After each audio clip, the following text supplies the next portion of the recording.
Have you ever seen a sunset you could hold in your hand? Alisa Lariushkina, a self-taught artist, brings the beauty of nature to life using nothing but air-dry polymer clay and a keen artistic eye. With her signature technique, mimicking swirling petals and flowing waves, she sculpts breathtaking landscapes and charming flowers into delicate, detailed brooches.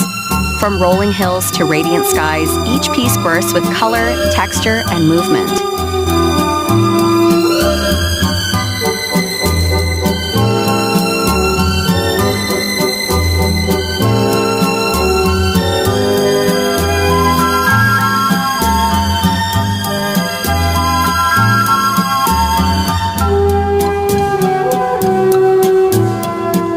What scene from nature would you love to wear as a piece of art?